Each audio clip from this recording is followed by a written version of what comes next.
the thing that you're just going to talk about that today, guys, it's extraordinarily important because whatever you have learned so far, particularly the homework and the diagnostic test which you had yesterday about the inverse of trigonometric function is going to be incredibly useful for this topic here that we're just going to cover right now, which is going to be the equations which they have trigonometric ratios somewhere in that equation.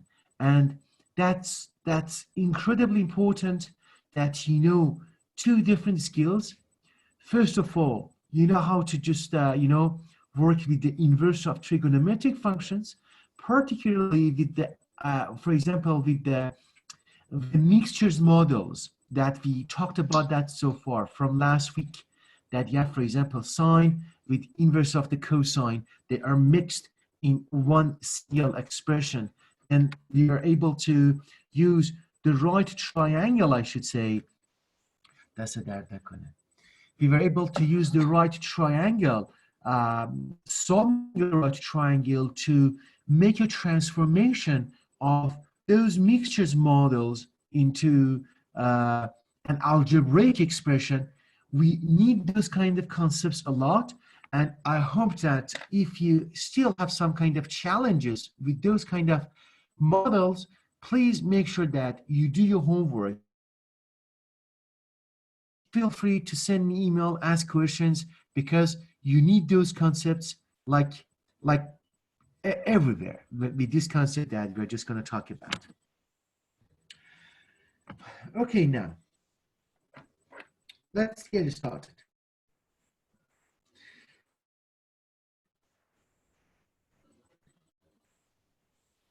Okay, now in order to talk about the trigonometric equation, I'm just going to give you, for example, starts with one, I should say, let me put the paper, cut it in, let's say, bring it in half in order to provide a means for comparisons. Then we start by doing our job then.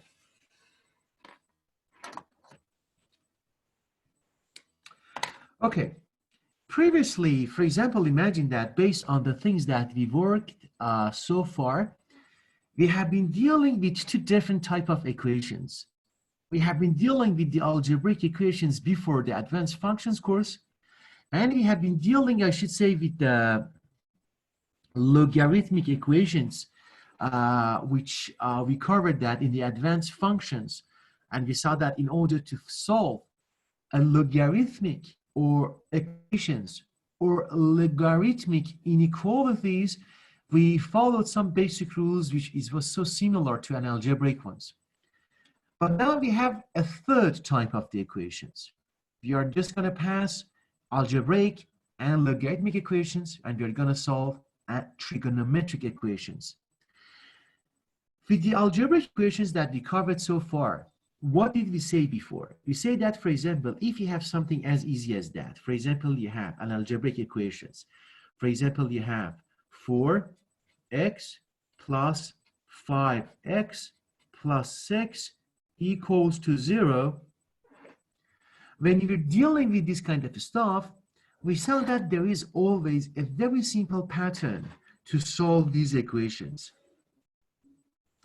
And the very basic and simple patterns that we followed to solve the equations, these equations like that, was simply that thing, to isolate an expression which involves x and express it in terms of whatever is available in that equations.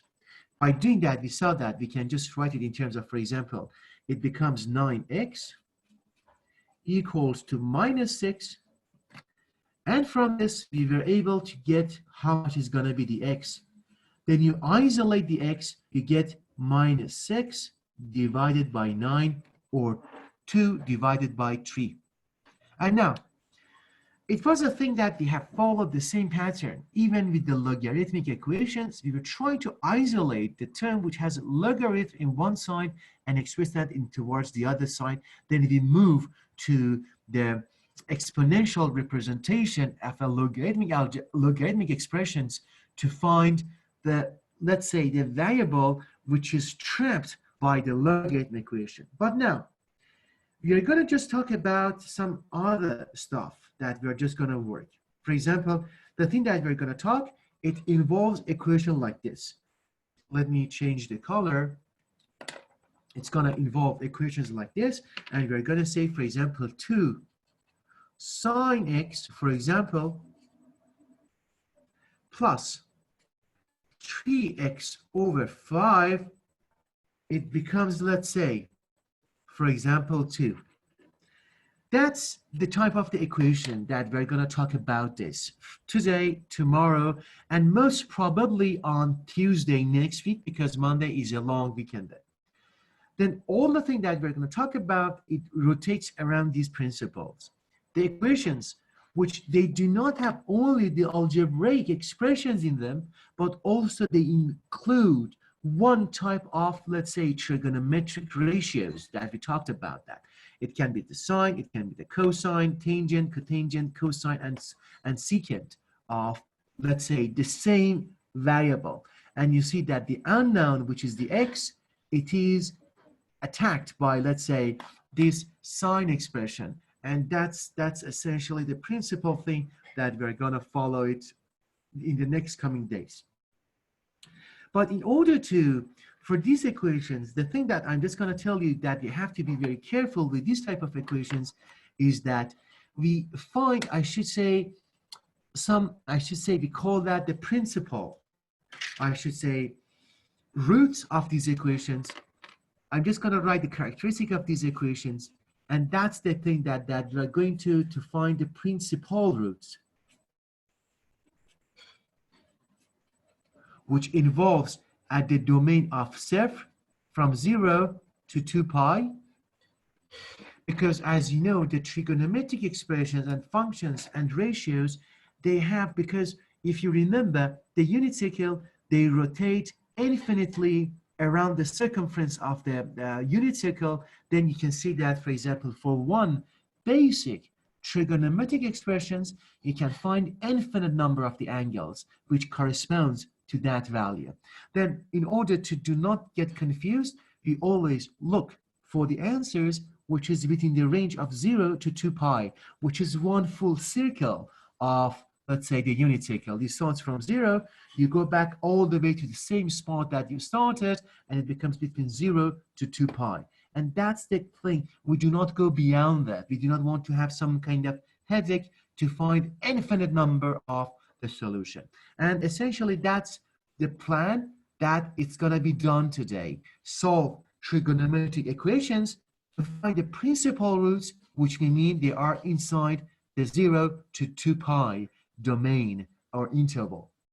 And now, I'm just going to go to the next page to start the first example that how it needs to be done. Please be listen very carefully, because solving a trigonometric equation, it's kind of an art. We have to do some computations, and we have to do some plotting and find the intersection.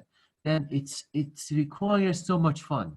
Then please listen very carefully to the thing that we're going to do right now. Okay, now.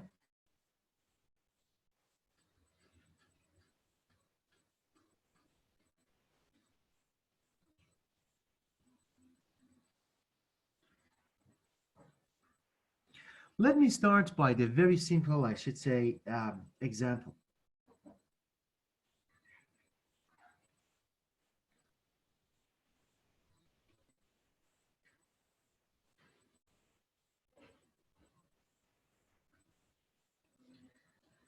Okay, now I'm just going to start with something very simple. I'm just going to start with this example that we are going to have. For example, as a basic example, I'm going to give you this. The square root of 3 tangent of the x minus 1 equals to 0. We're going to start with this very simple equation, and we just plan to solve this equation. Okay, now we follow exactly the same thing which we have done. I mean, in terms of our knowledge, what do we plan to do? We plan to always, that's our trick with this kind of type of equations, to always find the trigonometric ratio, which is here, is going to be the tangent of the x. And the thing that we do is that we want to isolate this function.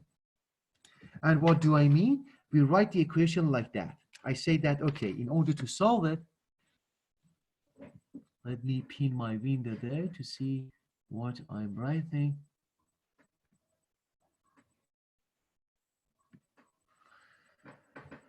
Okay, let me pin this window here and write it like that. Okay, what do? I isolate my simple trigonometric ratio on one side, and I do what? I say the tangent of the x should be equal to, I take -1 to the other side, becomes +1, and it's divided by what? And this is divided by the square root of 3. Okay, which essentially it tells you that the tangent of the x then should be equal to, if you rationalize your expression, you get square root of 3 divided by 3. And that's you end up at this stage.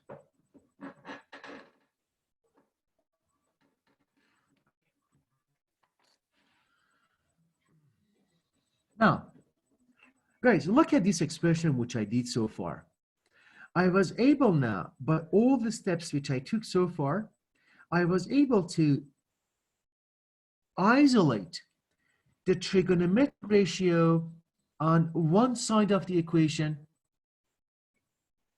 and express that in terms of the quantities, numerical variables, numerical quantities on the other side. But I just went half of the way. I need to do some more stuff. What do you think I have to do right now then? What's your plan so far based on the things that you have learned?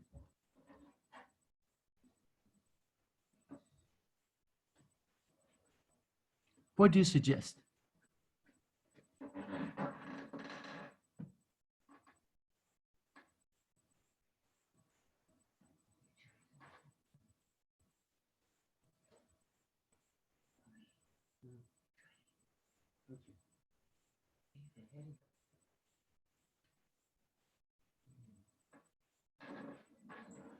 Guys, are you there? Mingji, Shawn, Oliver, Linda, Arya, David, Brian, Dark Knight. Yes, teacher. Yeah, what needs to be done when I have equation like that? The tangent of the x is equal to square root of 3 divided by 3.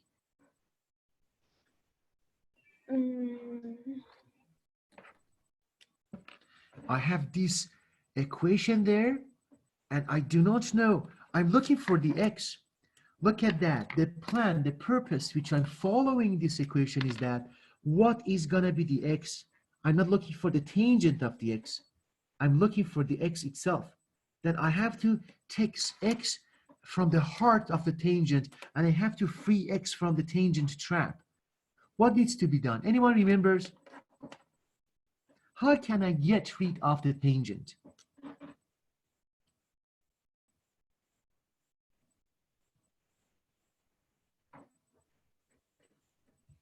Arya, do you know what needs to be done?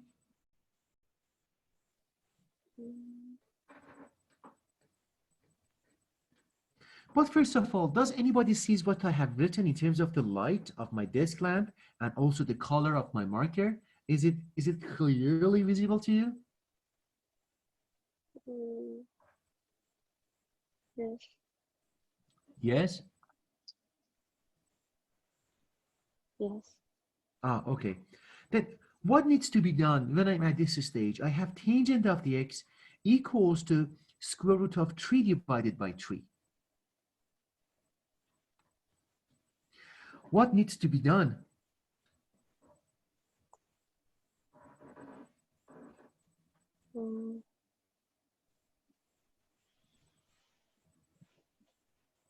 Mingji? Yes. What strategy you propose? Rewrite it as a form of inverse. Like what to do? Change x and root 3 over 3. You mean I take, for example, instead of x, you mean I start from walking from the left and I X say, equal to arctangent root 3 over 3. oh, that's right. That's right. Fantastic. Thanks. And what do we mean is that, guys, based on the thing that we learned that quantity, that expression, that the tangent inverse of tangent of the x always equals to x. It gives the same argument. That's we deal with that, I should say, yesterday when we were working with your, I should say, your diagnostic test. We said that the tangent inverse of a tangent of the x becomes x. And essentially, it means that what I can do here is that I take the tangent inverse from the both sides of my expression. And what it needs to be done, it means that, for example, I write tangent inverse of tangent x equals to tangent inverse of square root of 3 over 3. So far, you know that these two are from the same nature, tangent inverse and tangent, they are from the same nature. Then you can just extract x, the argument from it. Then you have x equals to tangent inverse of square root of 3 over 3. Okay. Now, we got to that stage now. You see that the x is going to be tangent inverse of what? Square root of 3 over 3. Let me just change the page.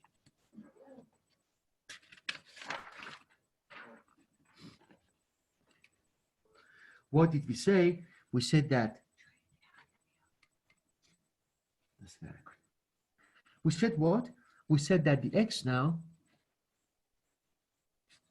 it's equal to the tangent inverse of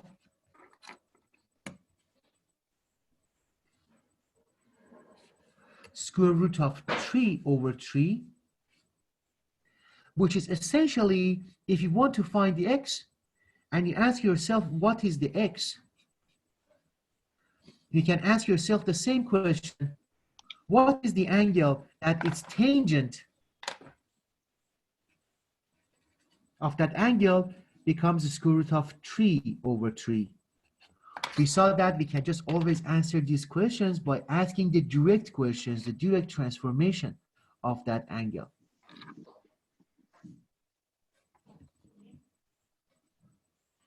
Okay. And now, in order to solve this equation, we got to this point by taking, I should say, the identity to this point that the x is inverse of the tangent of the square root of 3 divided by 3. And now the question is that how much is the x? How can we just write evaluate the tangent inverse of this expression? We can ask ourselves the direct transformation, that what is the angle that its direct transformation, which is the tangent, it gives you the result of the square root of 3 divided by 3. What is that angle, guys?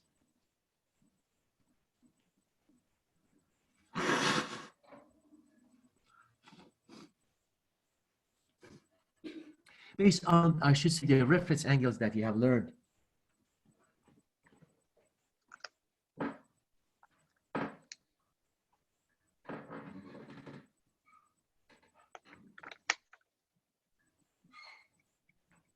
Guys, any idea what is that angle that its tangent gets you to the square root of 3 divided by 3?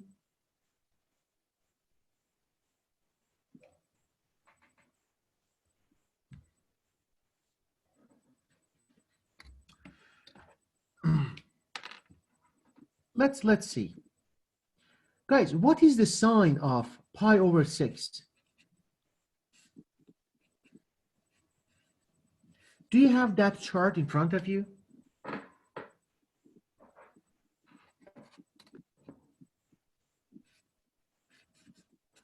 It's 1 over the square root of over the square root of 3. That's how we solved it when we had those special triangles.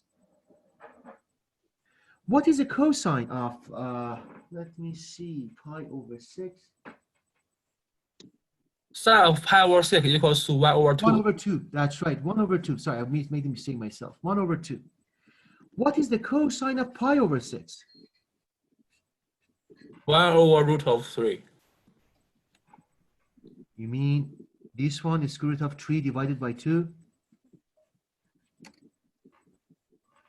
Yes. Then That's what right. happens? That's right. What happens with the tangent of the pi over 6? 1 over root of 3. That's right. Or square root of 3 divided by 1 over 3. 3. That's right. Then you see that these reference angles pi over 6 becomes the root for this identity, pi over 6 tangent. It gives you this number. Then equally, we can say that the x is pi over 6. This equation was very easy because in a sense that when you wanted to solve this equation, you had, I should say, you had a reference angle which matched with this number there. But there is a problem, guys. The life is not going to be as easy as it looks because we cannot always find the same value which matches exactly the reference angles that we learned in the past. Because I knew in the past that sine of pi over 6 becomes 1 over 2, and the cosine of pi over 6 becomes the square root of 3 divided by 2, to know that its tangent becomes my value which I have there. But sometimes you have some values, for example, 1 over 5, which you cannot correspond it to any of those reference angles that you have done. Then what's going to be the solution? How can we just resolve the issue that we have an angle that its trigonometric expression is not corresponding to a reference angle?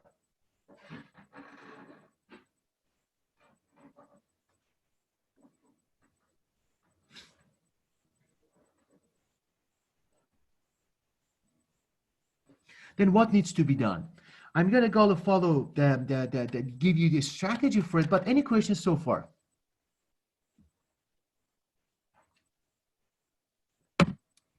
Any questions, guys? Linda, Arya, Oliver, David, Brian, Mingji, Sean?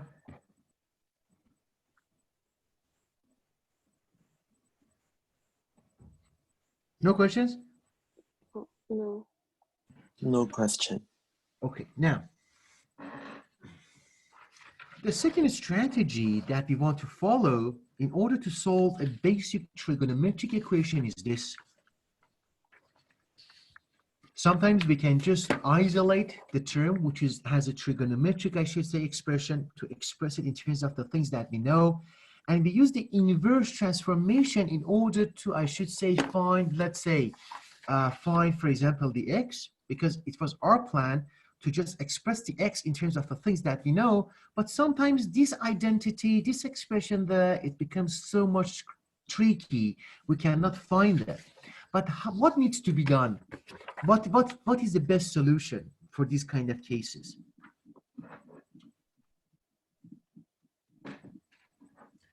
Okay, I go back to the same equation that we had. Our initial equation, which one was it? Our initial equation was this one. The tangent of the x should equal to 1 divided by square root of 3. That's right.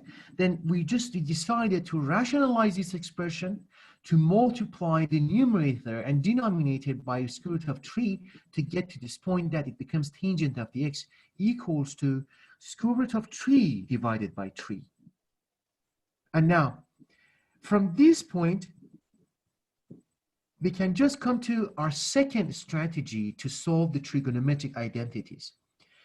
Whenever we have isolated the tangent expression of your unknown variable into something which is known, you have two branches to find a solution.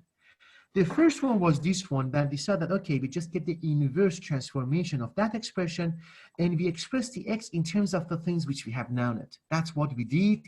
And we were so lucky because the x was represented in terms of the values which is known to us based on the reference angles that we talked about in the past. But there is a second approach which you can do. This is more suitable for the cases that this value is not corresponding to the reference angles. And that's the method of the plotting. What is the method of the plotting? I'm just going to explain that to you here before I share my screen on the Desmos to plot that functions for you. The thing that we got over there was this one. We got the tangent of the x was equal to square root of 3 divided by 3.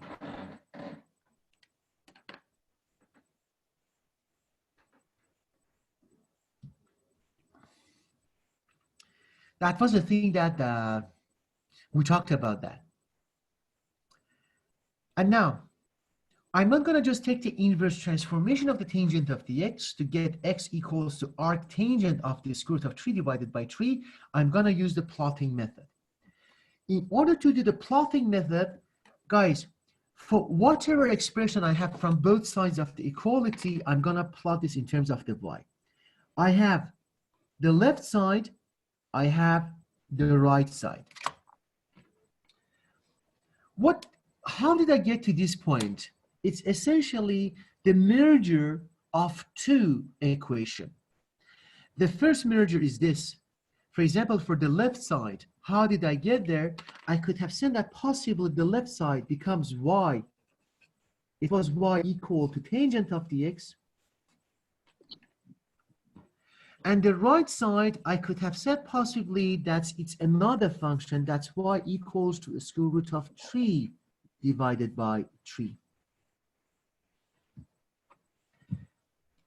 Because these two, each side of these expressions represents one simple point y on the y-axis, and I just merged them together. I said, okay, y should be equal to y.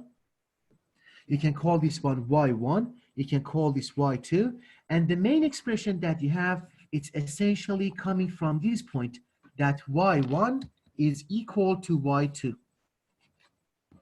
You see, when you have an expression like that, everyone sees this color which I have drawn it? Yes? Everyone sees what I have, the color which I have here? Yes. Yeah? And you see that. Okay, now I have y1, which represents all the terms on the left side, and I have y2, which represents all the terms on the right side. And if I assume that y1 equals to y2, that's how this expression has been formed, and that's what has been given to me in terms of finding the roots for the x.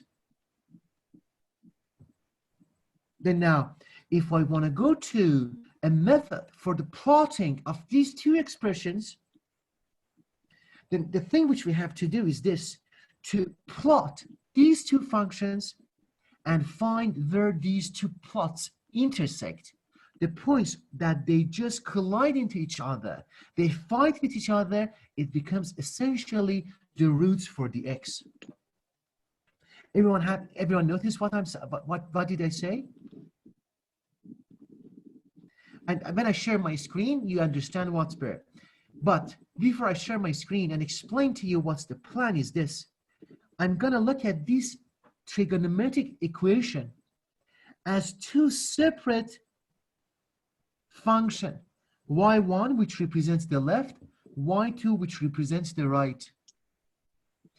And I say that the roots which are looking for the x, the principal roots, is essentially the intersection of the plots, the graph of these two functions, y1 and y2, because in that case, you know that if two plots, they intersect, let me show that to you, for example, as an example. I have x and y.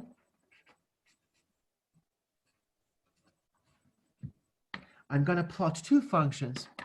For example, this function is this. It becomes, for example, let's say y. And I have another plot, which call that, let's say, for example, it's gonna be, this. For example, y equals to x, and it's gonna, and call it y prime.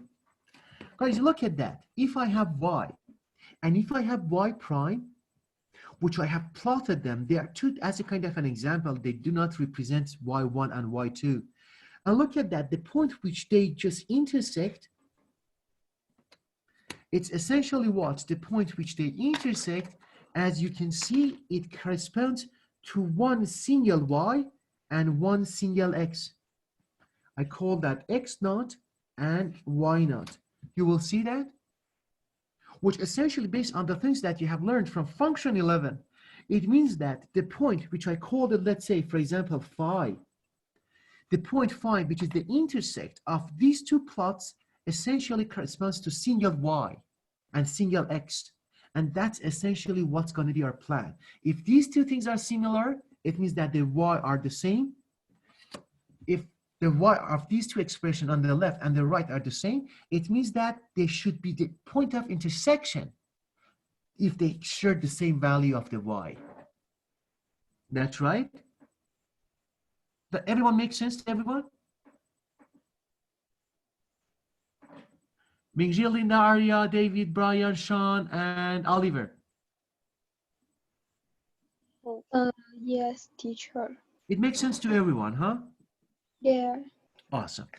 Now, the thing which I'm going to do right now is that I'm just going to share the Desmos screens which I have and show that to you on the Desmos. Remember these two functions, y1, which is going to be the tangent of the x, and y2, which is the square root of 3 divided by 3.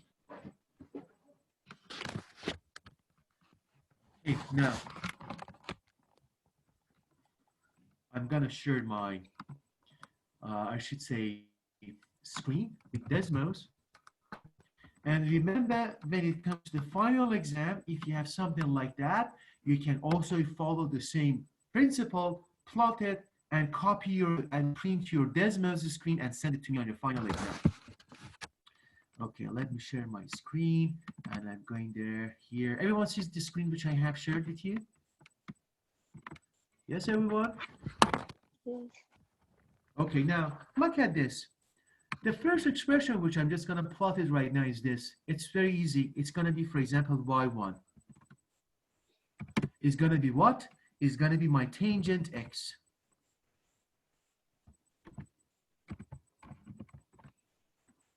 It's the tangent x, which it's also goes beyond the principal roots of 0 to 2 pi. And also, I'm just going to plot another function which I had. What was the another function which I had, guys? It was square root of 3 divided by what? Divided by 3.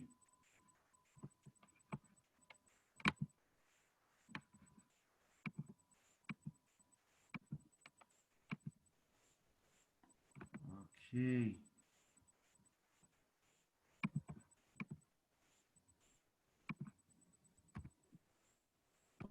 Now it's better. Previously, let me raise these indices. I was surprised why I cannot plot it. I felt I should say a little bit, I should say embarrassed. I cannot plot y equals to the square root of 3 over 3. And now, there we have it. Guys, please everyone look at this one. I expect that you please do not forget about the final exam. Just listen to the principle that this is followed from here. Look at this. I have, the blue one represents this plot, y equals to square root of 3 divided by 3, which it was my right-hand side equation. And I have the red one, it's going to be the tangent of the x. Look at the point of the intersection. You see that? Everyone.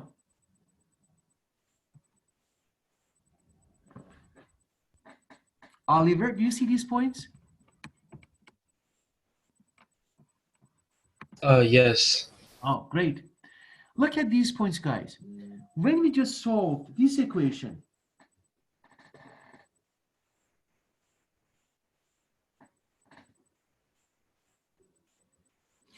when we see these type of equations, I didn't just follow the basic principle, just involve myself with the, I should say, identities with the trigonometric functions.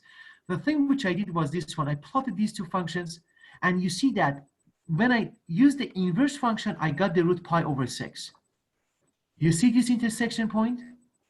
It's pi over 6. And you see also,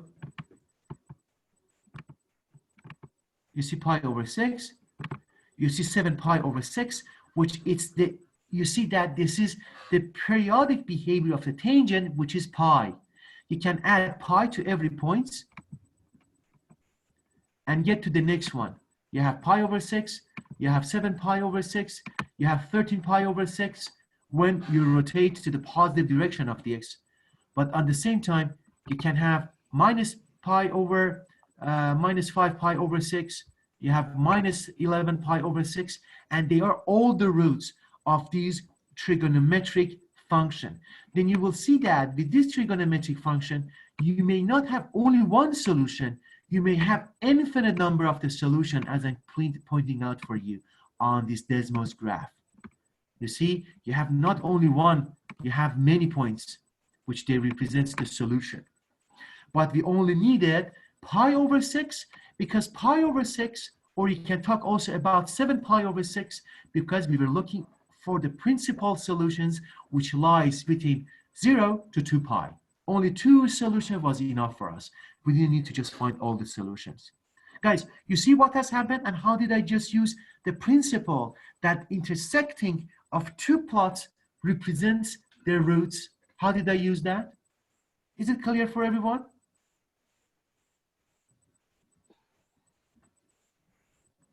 Linda? Yes. Aria? Yes, it's clear. Yingje, Oliver, Brian, David, Shawn? Yes. It's clear for everyone. Then now, Yes. essentially, thanks. Then essentially, the thing which we did right now was that we highlighted 2 methods to solve a trigonometric function, a trigonometric, equation. First, the analytic one, the analytic solution was the thing that we did. We just took the inverse transformations of both sides and we expressed the x or the variable in terms of the known quantities when it's inversely transformed. And the second method, it's the geometric representation. Then we have analytic and geometric. We're going to take a quick break now. When we come back, we do more advanced examples that you are forced to use both methods at the same time and compare them to see if they're going to be the match. We did it here. We saw that the pi over 6 is the exact result that we got it also from the analytic solution. And the geometric solution also matched with the analytic solution. If you have no questions, guys, we're going to take a quick break. We come back by 10:10. Is it fine for everyone? No questions? Nope, Yes. no questions.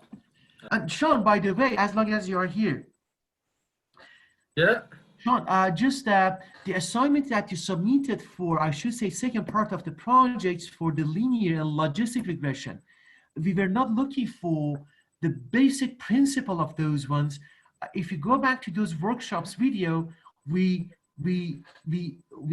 learned how to use the codes with the R in order to use linear logistic regression in order to make a predictive model, in order to find the coefficients of our model for the predictive model based on the data sets which is on the folder, which is on the mathematical modeling folder. There is a data sets on the Excel format. We said that we have to convert it to the CSV and upload it into the R and run the model to extract the coefficients. What we were looking at the poster is those coefficients which represents the predictive model. Then. What should I write on the paper? Or to write the code? Coefficients. This is, if you please go to the updates which we had on the one which we talked about, I should say, this is called the workshops for mathematical modeling. It's exactly there. And the data sets also is in the folder which is called NIH, National Institute of the Health, about the substance abuse. Okay. If you check those videos, we talked about the data, how to run the model, how to make the prediction, and how to extract the coefficients of the slope and intercept.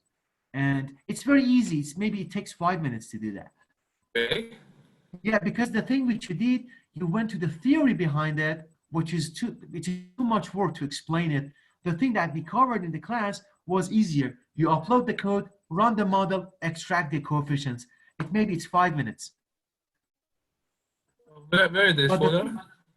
But the thing which you did, I think it took more than time because you had to explain the idea behind it and talk about the Gaussian principles of the sum of the least squares to minimize that in order to find the regression. That is very good. I appreciate that. That's very advanced because the thing which you did was you talked about why linear regression model works by minimizing the sum of the least squares, which is attributed to the Gauss, in terms to minimize that argument to find the best estimates for prediction model, which is very advanced. The thing which we needed, it's much easier than that. Which folder is this? Is that files? Let me. Predictive modeling or math challenge? That's right. That's right. There is. Let's come back from the break. Then I show that to you, huh? Guys, give me 1 second. You guys can go to the break. Come back by 10:15. I show that to the Shawn. Then I share my screen for the Shawn. Guys, let's go to the break. Come back by 10:15. Okay, let me go to that folder. Okay, please, let me go to that folder. Let me go to that folder. Functions, your advanced function, huh?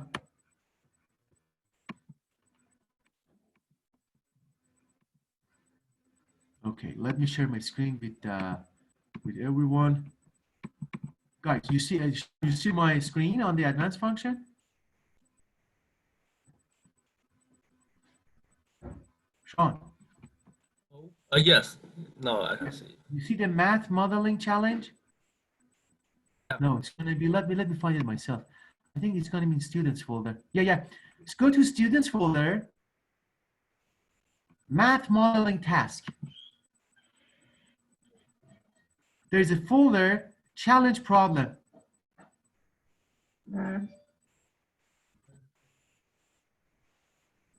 Yeah.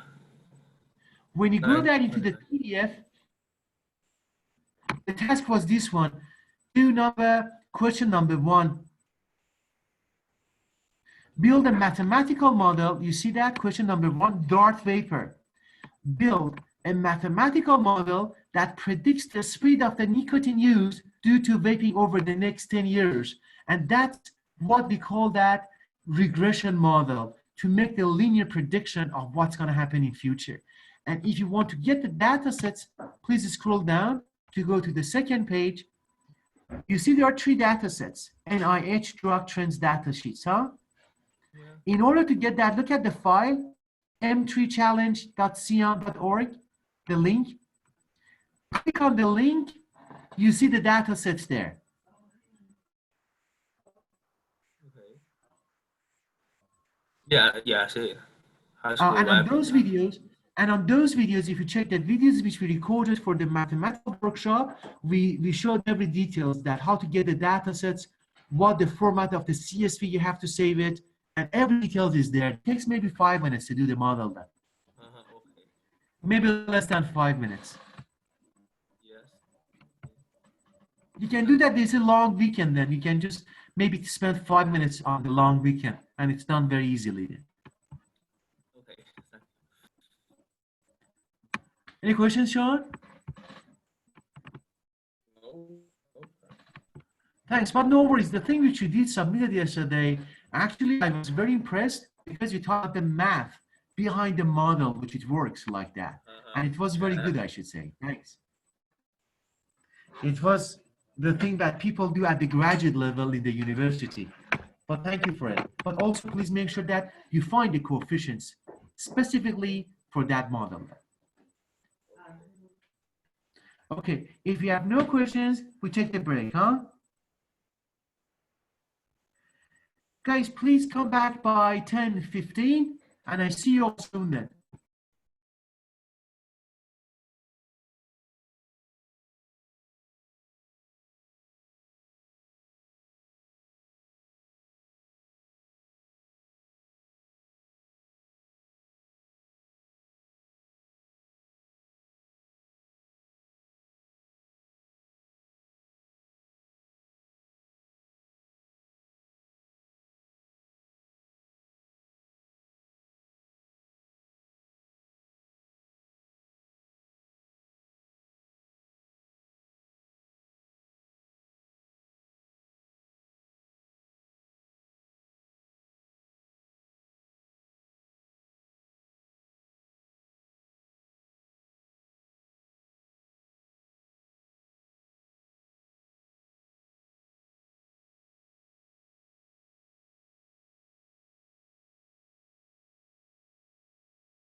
Okay, welcome back, everyone.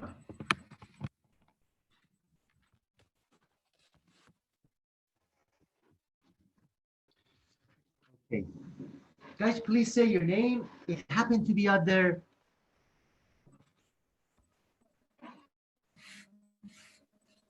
No name means no one is there yet. Oliver. Oliver, G. G, Area. Maria. Darkness.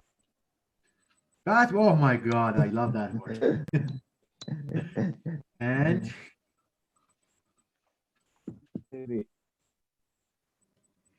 Davey. So glad. How about Sean? Sean is not here. Okay, guys, based on the things that you learned, we just want to move on to give some examples, and you please try to see how you approach that problem. Okay, I think it should be fine. I'm in the screen now then.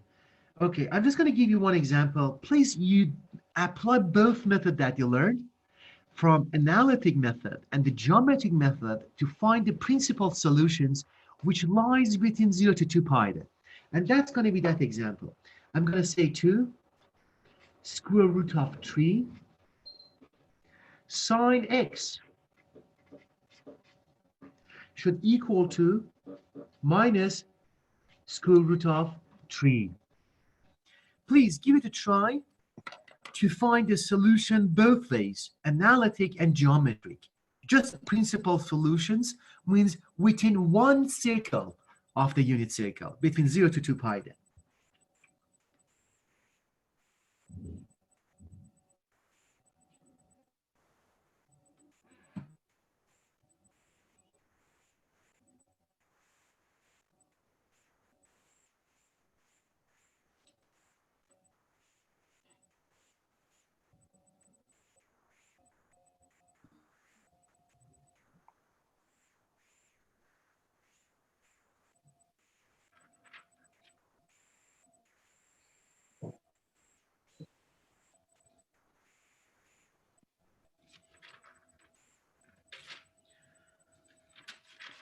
Okay, are you done?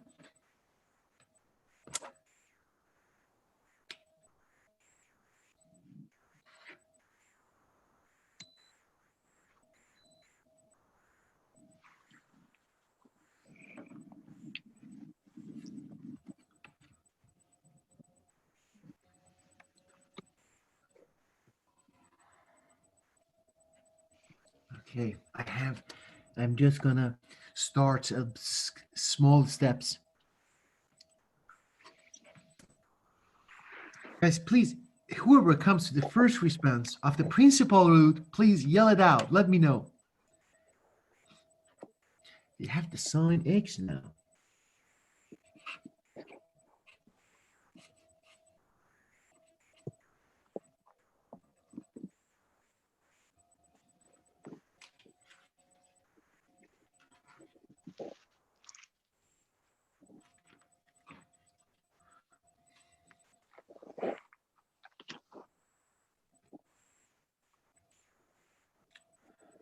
Guys, today is a beautiful day. It's not very cold out there, isn't that? It feels so fresh. Yeah. Okay, who got the first answer?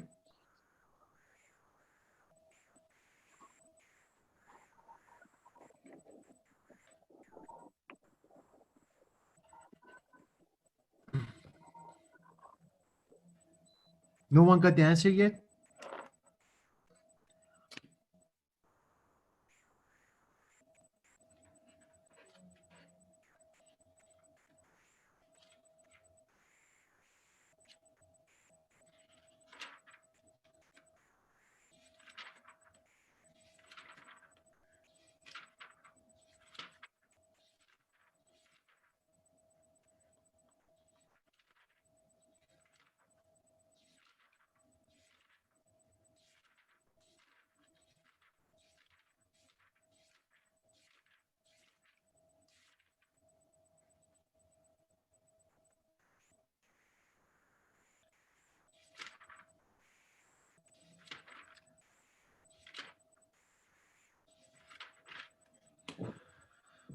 Okay, guys, look at that. I'm sure that all of you divided by both sides, and you get that sine x should be equal to what?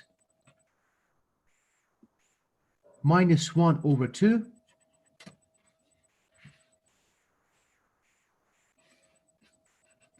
Then you get the inverse sine from both sides. Then you get x should equal to arc sine of minus 1 over 2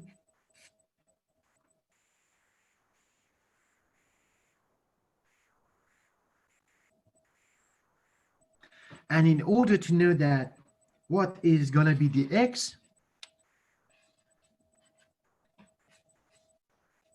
you got that it should be equal to minus pi over 6. That was the easiest one that we tried to do that.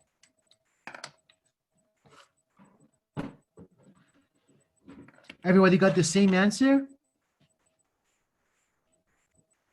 Mingji? Yes. You got the same answer? No.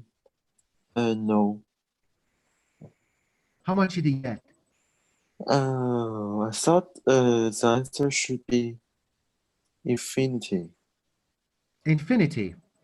Infinite. Yeah.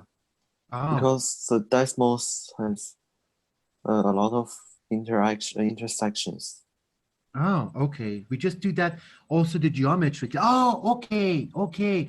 I got what you mean. I got what you mean. Hold on a second. In 2 minutes, I'm Okay. just going to go back to the Desmos, share my screen, and I tell you what happens there. Okay. Okay. But how about the Okay. analytic solution? Did you get minus pi over 6? Yes. Yes, you got it, huh? Yeah. Everyone got minus pi over 6? Arya, Linda, how about you two? Yes, teacher. Arya, how about you? Yeah. Yes?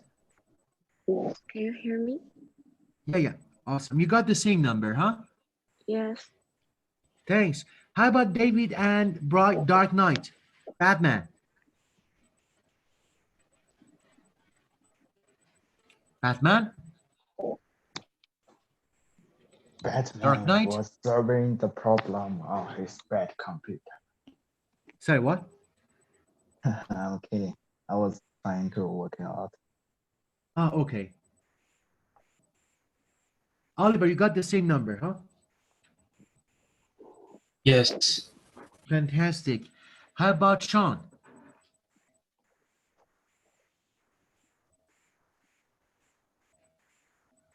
Do we have Shawn in this period? Maybe he stepped out. Okay. Now, guys, now if everyone is fine, I'm just going to share the Desmos with you and see what happened there. Okay. Guys, look at that. The function which I'm going to plot, it's going to be this one. I'm going to focus my attention on these two functions then.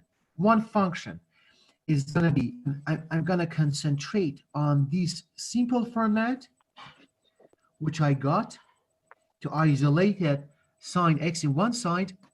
One function is going to be whatever I have on the left. One function is going to be whatever I have on the right. Then y equals to sine x has to interact with y equals to minus 1 over 2. Let me just put my, I should say, laptop and share my Desmos with you. Okay.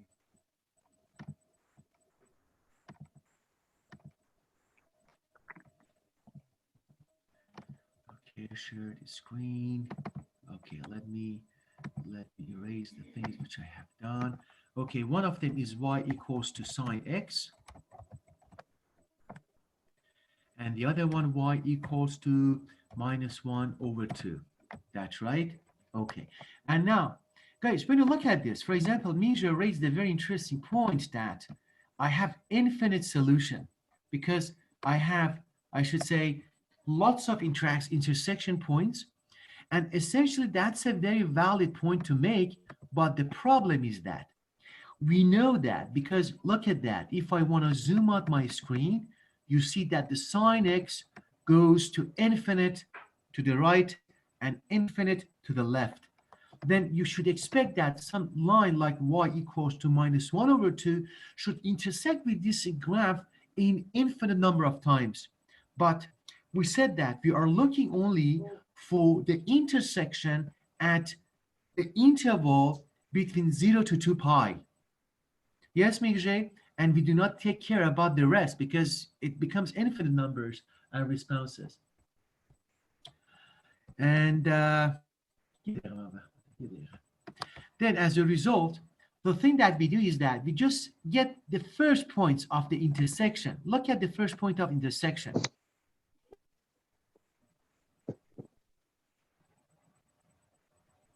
It's going to be 7 pi over 6. And also the one to the left, which is going to be, that's the one which we drive analytically, becomes, let's say, minus pi over 6. And that's exactly what we drive analytically, but because we assume that we are just moving clockwise from the unit circle, and that's why we are measuring minus angles. But you can say that, okay, you can add 2 pi to that because you know that 2 pi is essentially the period behavior, the periodicity of the sine function. You add 2 pi plus minus pi over 6, then you get what? You get 7 pi over 6 then. Then you can continue infinite number of the times. Then essentially it becomes like a Markov model. At any point that you get, for example, you assume that you are at 7 pi over 6, this point. For example, the next point of the intersection is going to be 2 pi plus, let's say, for example, the previous point. It becomes, let's say, for example, step by step, like the frog leap, which is going to happen then. Then that's why, Mingje, we have only 2 numbers, either minus pi over 6, which we draw it analytically, or you could have got, let's say, 7 pi over 6. Does it make sense to you, Mingje?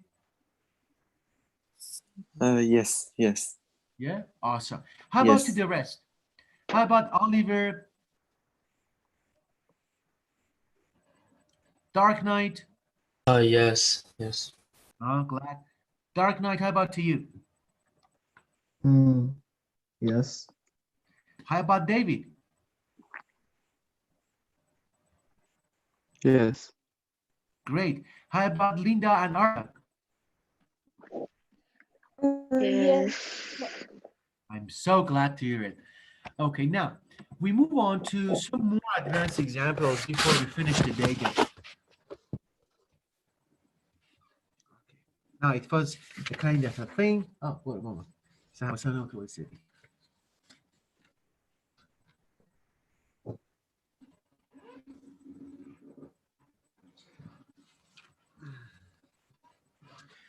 Okay, now we have this one.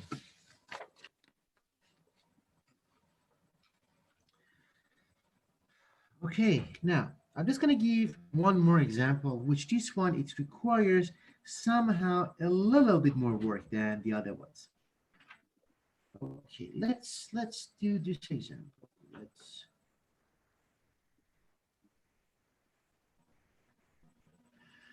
Okay, I'm just going to give this example, which I think, what time is it now? Maybe it's going to be the last examples for today then. We say that, okay, now we have 2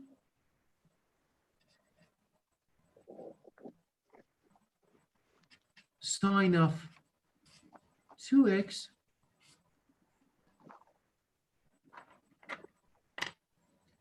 cosine of the x minus cosine of the x equals to 0.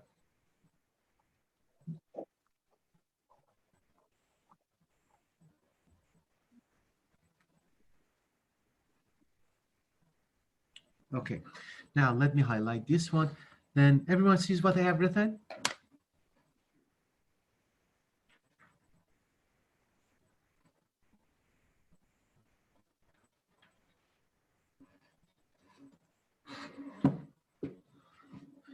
Okay, now we have this function to this equation to solve it.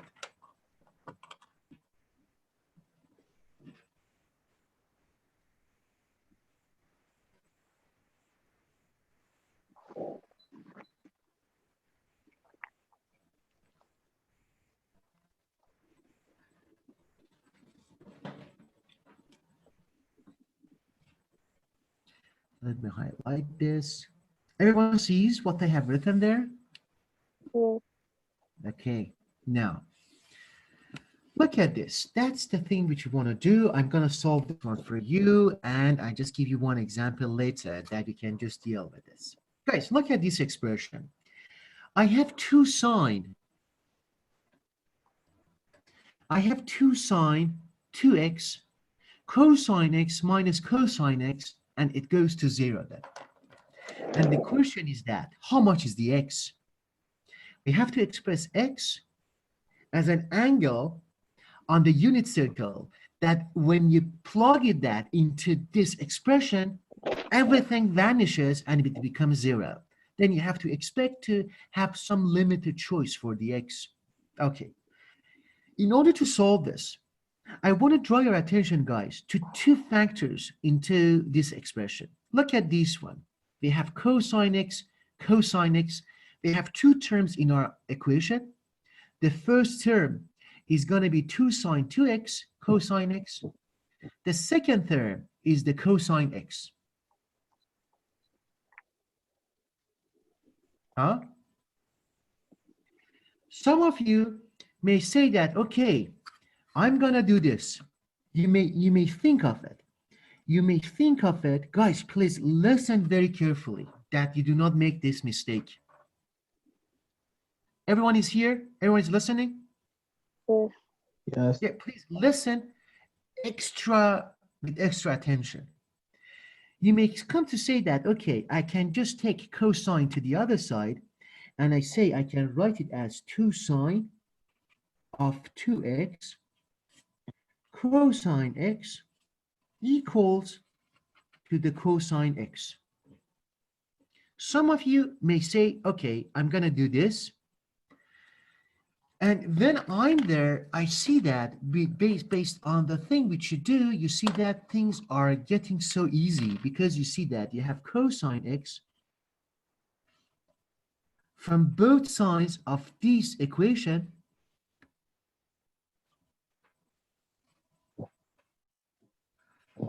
And you may think to yourself, okay, I have cosine, which is multiplied to the first term, and I have cosine, which is a lone pair to the other side of my equation. Then I can factor this out.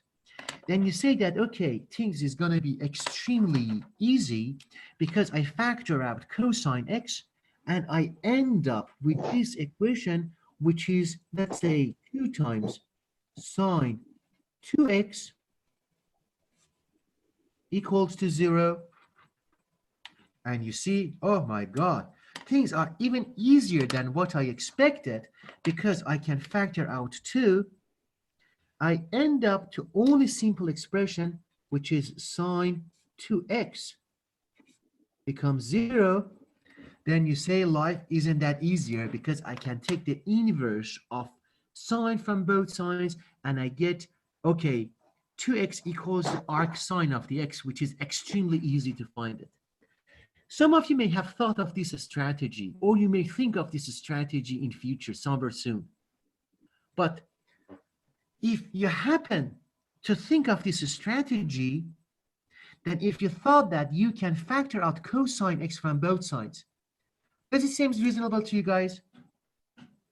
Is it okay? Yes.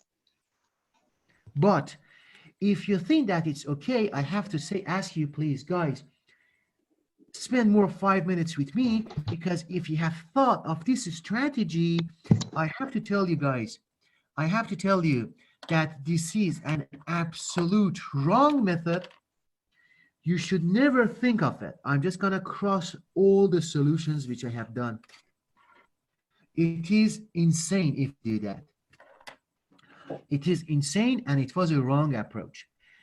The thing that you're going to see with the trigonometric equation is that even though that you see that there is a factor which involves a trigonometric ratio like the cosine, which happens to be here, under no circumstances you have to just factor this out, because by factoring out a trigonometric ratio, you are eliminating half of the responses which you're just going to get. It's like that. For example, you make a house, but you do not put the roof on top of the house. Then if happen, because that's very critical, guys. Lots of people think that's going to be valid and they make the same mistake.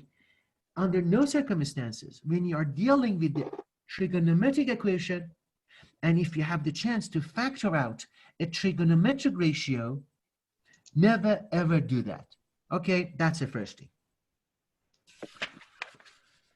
Okay, but in terms of to solve this equation, then we have to find another approach and another methods to solve this trigonometric ratio, which is going to be two. I'm just going to write the equation once more because it's going to be just right in front of us. 2 sine 2x cosine x minus cosine x should equal to 0.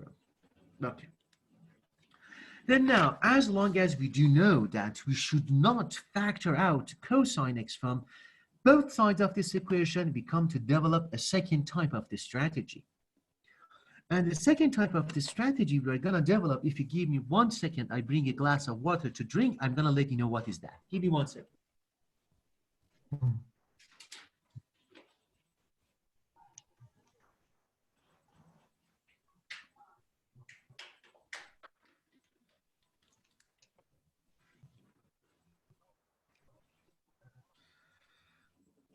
Okay, now, we say that the second approach is going to be this.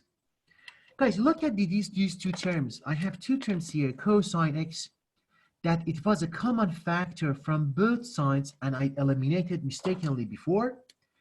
I'm going to factor this out, not out, I'm going to factor it from this expression because I think that's going to be a valid and reasonable approach, not to take them out, but instead factor this like this, cosine x, and I see from my first term, I'm left with 2 sine of 2x minus 1, which equals to be 0. So far, so good, everyone? Yeah? Yeah. And now, guys, look at this. Now I have 2 terms. You remember from your previous studies that if you had something like this, you had, for example, AB equals to 0. A was one expression, B was another expression, and their multiplication was 0. You learned that from, I should say, from your prior studies, that there are 2 possible options that it can happen. Either A equals to 0 or it's B equal to 0. Or you can say and. For example, both of them can be to 0. Let me also put this and. Okay. You remember these very easy things from the previous studies. Then now, while we move on, we see this, that we say, if that's going to happen, imagine that you are just going to name the expression which is going to be on the left side. This one, I'm just going to call this, for example, A. I'm going to call the whole expression here, which is B, it's going to be B. You see that I have the same scenario here because A is multiplied to B, and at the end, the result is 0. Then what it reminds me of this identity, then I can just expand this into now 2 different functions. The first equation which I may have is this. I may have cosine x should be equal to 0 based on this identity which I know from many years ago. Or I can have the second term equals to 0, which is going to be 2 times sine of 2x minus 1 should go to 0. And you see that. Now, I have, instead of one trigonometric equation instead of having one trigonometric equation, I decompose that into two simultaneous trigonometric equation. Now I do not have only one equation to solve, I have two equations to solve, and simultaneously they hold the master equation which I have up there. Okay. Now let's do one by one. We start from the cosine of the x. I'm just gonna write the expansion of the solution on the next page. I come back to this page to write the final answers. Okay, then I'm just gonna call this equation number 1. I call this equation number 2. Guys, then the thing which I'm gonna do right now, I'm just gonna solve each one individually, come back to the main page. I start from the cosine x equal to 0. It is the easiest equation that you may ever find in the entire advanced function, that the cosine of x should be equal to 0. That's the easiest function you may have. Teacher. Yes. Hi, teacher. Yes. Can you move closer? You mean like this?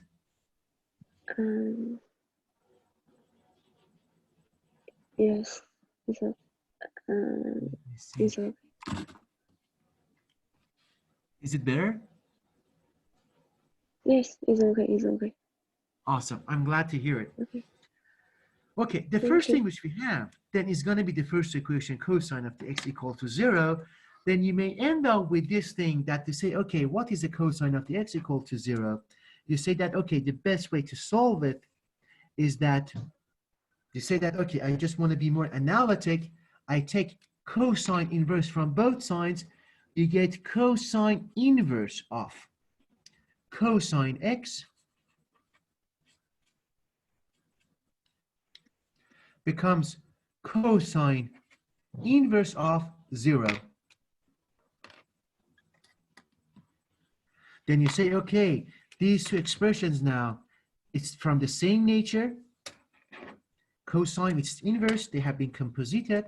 Then I end up with this, with a simple expression that you can just take x, the argument, outside and say x should be equal to cosine inverse of the 0, which x is going to be like that? Which angle gives you the cosine to be 0?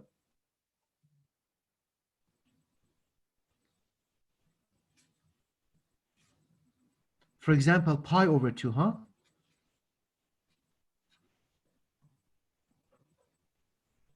Is it right? Because if you just put pi over 2 as an argument of the x, you see that it gives you the forward transformation. Cosine of the pi over 2 becomes 0. Am I right?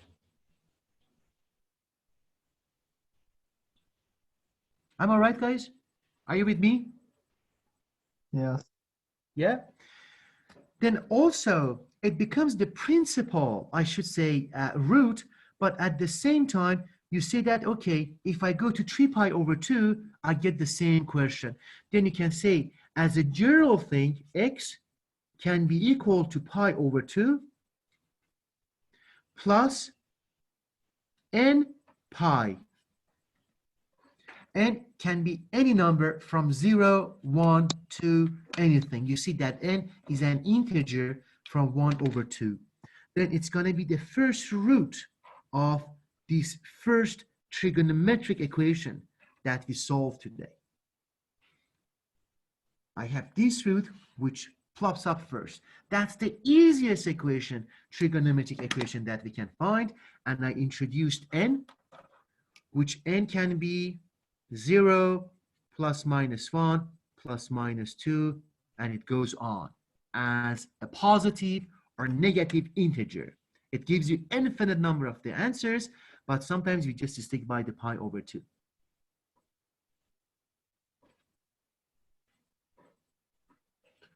Okay, guys, any questions?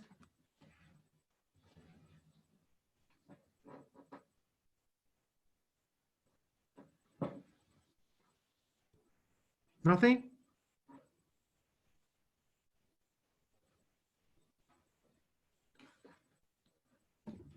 Guys, when you say nothing, I do not know if you have questions or not, if you're fine with it or not. Say something. Any questions? Nothing. Nothing, Linda? Yes, it's You're good. fine? Yes. Okay, now I'm going to go back to the same page. For the cosine of the x, write the solution which I derived for it.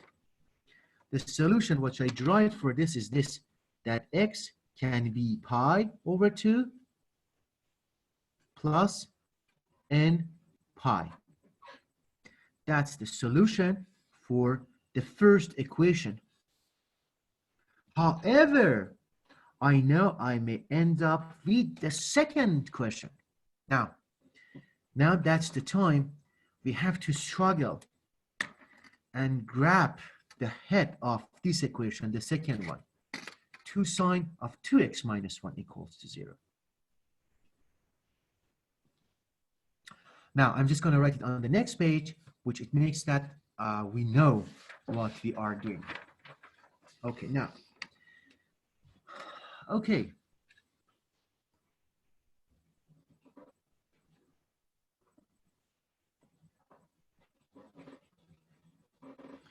We had the other equation. We had 2 sine of 2x minus 1 should equal to 0. It was the second question.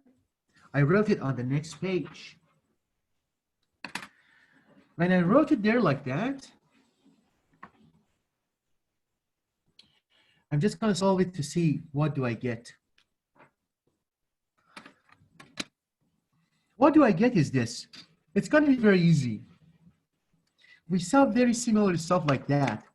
The plan is that, the mind map which we have is that to isolate the sine expression in one side in terms of all the non-numerical values.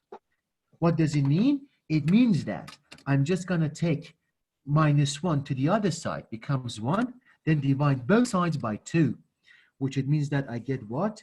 I get sine of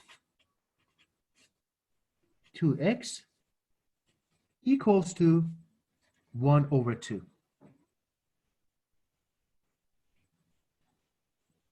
And now, you may end up to ask your question, okay, what is going to be the x? Analytically, not geometrically, because it's going to be very easy now. You take that, okay, I'm going to take the inverse sine from both sides to get what is going to be the x. I say the sine inverse of sine of 2x should equal to sine inverse of 1 over 2. And now, look at this again.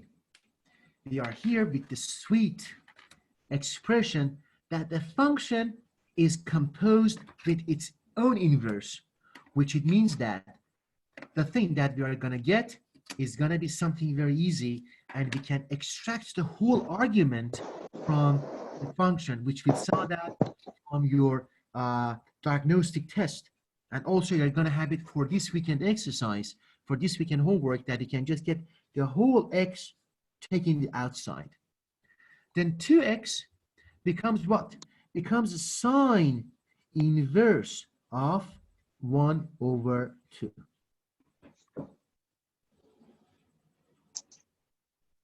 Does it make sense to everyone so far?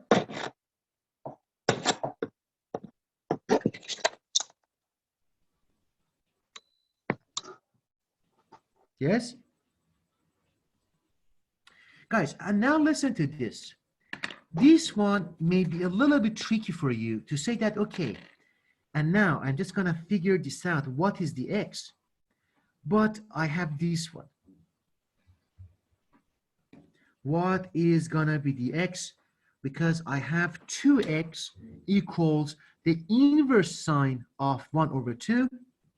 Then you may end up confused. Say, okay, what is going to be the x? The answer is this. Always try to go to the forward transformation. What is the forward transformation of this? The forward transformation is this. You say that what is the angle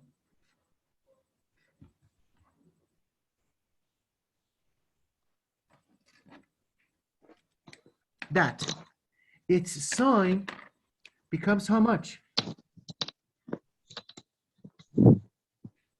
Becomes 1/2.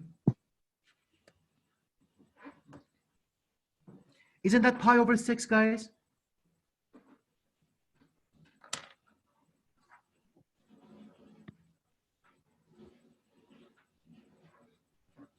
Yes? Hello? Everyone is there? Yes. Yeah, it should be pi/6 because we know that the sine of pi/6 becomes 1/2. That's the forward transformation is this. But at the same time, listen, the thing that you found, it's going to be equal to 2/x. Because with the forward transformation, you say that I'm looking for an angle that its sine ratio gives me 1/2. Okay, it becomes pi/6. Then pi/6 should be equal to the whole argument on the left side of this equation, which it means what? It means that 2x should be equal to pi/6. Then as a result, you can end up with the very sweet conclusion that the x can be pi/what? You divide both sides by 2, pi/6 times 2 becomes pi/12.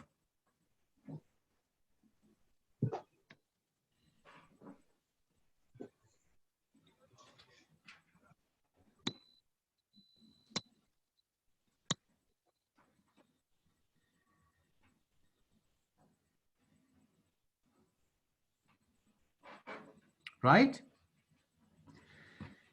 And in order to make it rotate around the unit circle, you can say that, okay, on the unit circle, I start with an angle which is pi divided by 12.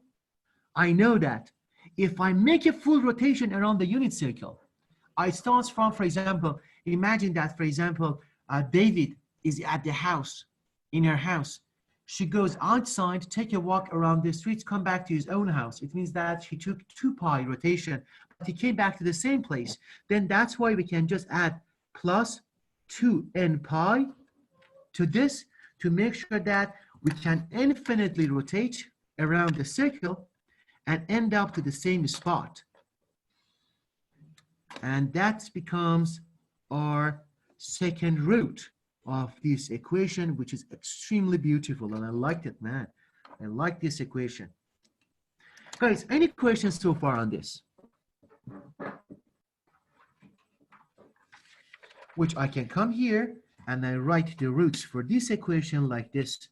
And I say that x should be pi/12 plus 2n pi.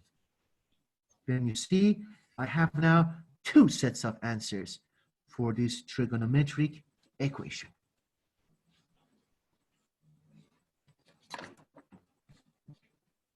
The set answer, the first set is this, the second set is this.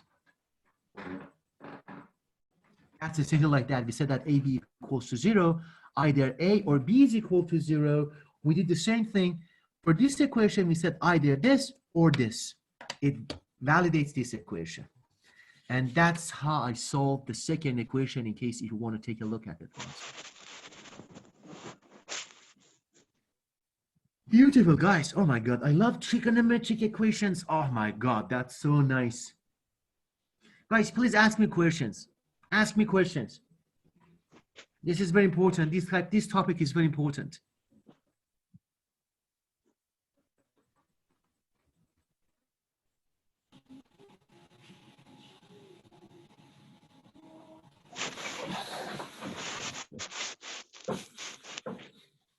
No questions?